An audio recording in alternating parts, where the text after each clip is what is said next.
everyone, welcome back to my channel. Today's video is another growing experiment, all about my experience growing baby bok choy inside the AEROGARDEN and other hydroponic units.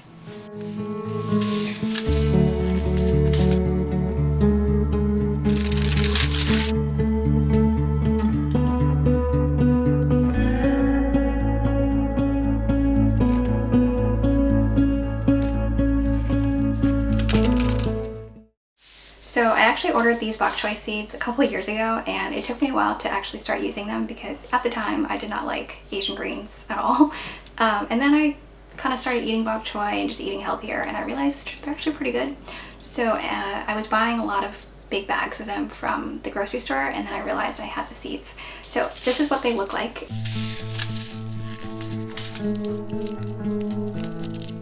I ordered them from Baker's Creek, but they sell these everywhere. Etsy, Amazon, your local hardware store, they all have them.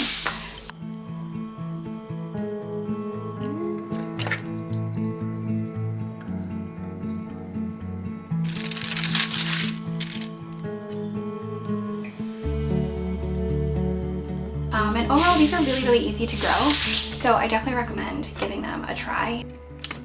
This variety in particular is called heodu tiny bok choy, and I believe it's a variety from Hong Kong.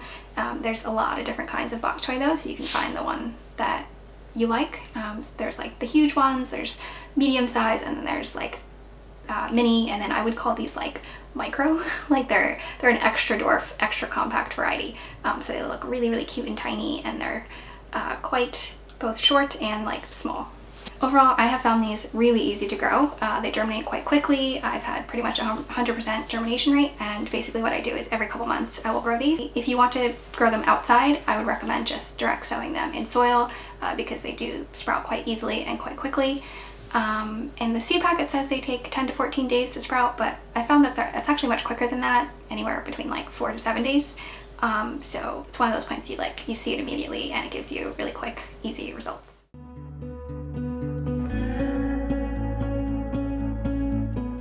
So to prune, to harvest, you just take some of the outer leaves off. Basically it grows from the inside out. So I'm going to take this giant one off here.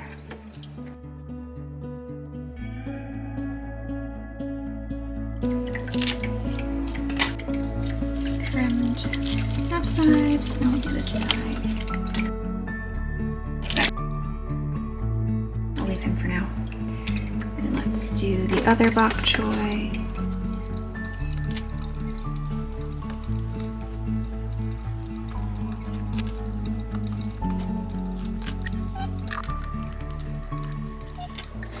As you can see, like these are all the areas that I cut off.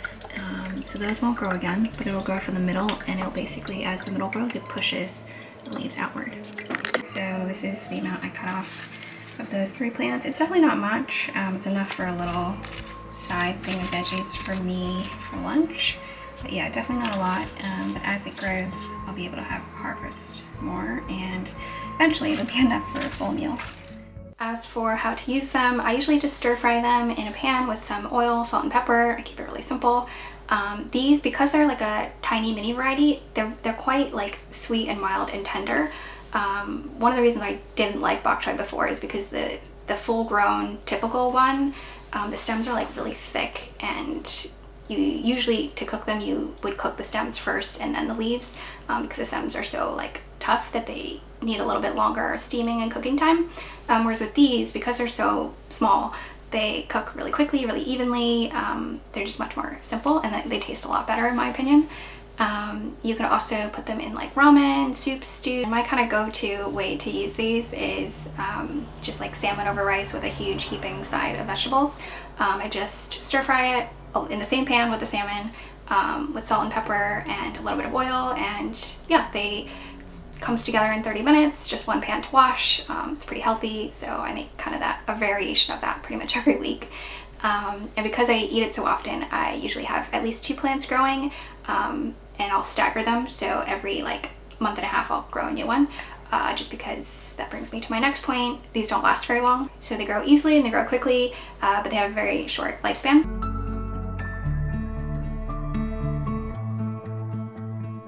These are more of like a fall winter crop, so they do really well in colder weather, and basically once the weather gets warmer, especially if you're growing them outside, they start to bolt. So what that means is they, instead of usually they grow low and compact and wide, and when they are nearing the end of the life cycle, they will shoot upwards, they'll grow tall, and then they will bolt, meaning they'll start to flower and eventually produce seeds.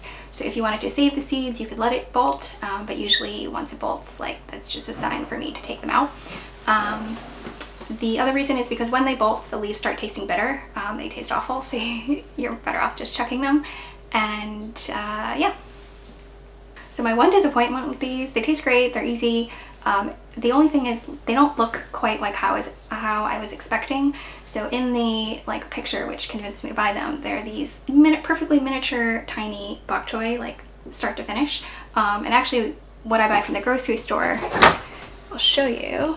So I usually buy like a giant 2-pound bag of them. They come in like bags, and they basically look like this. Kind of like an entire miniature bok choy. Like, it's nice and tight. The leaves are growing upward, and it kind of looks like a mini cabbage, I would say. But every time I've grown bok choy, tatsoi, any version in the, I believe it's the brassica family, they don't quite look like this, and I'm not sure why. I think maybe it's because I'm growing them hydroponically, and also because of the way that these like commercial ones are grown. But I find that with hydroponic lights, maybe the lights aren't strong enough. The leaves, instead of growing tightly together and upwards like this, when I grow them, the leaves are like kind of low and out, and they grow in all different sizes, so they just look kind of klutzy. They don't look nice and uniform like this. And I think the other reason is they probably grow like hundreds of thousands of these, and then harvest them when they're still really young, as opposed to letting them develop further. Like, I think that's why they're so mini. They might be like a different variety, but they're just harvested at a younger stage. So I'm gonna try growing these again. I mean, I grow these all the time, but I'm gonna try growing them in a crocky setup with like natural sunlight and see if that makes a difference. Because I've tried this many times and I can't get it to look quite like this. So if you have any tips, then let me know in the comments. But yeah, overall, see, these are a really great thing to grow. They're small, they're compact, they taste good, they're easy to use. You get a lot of value out of them, so definitely recommend them. And yeah, if you have any other Asian green varieties to recommend, then let me know, and I'll see you in my next video. Bye.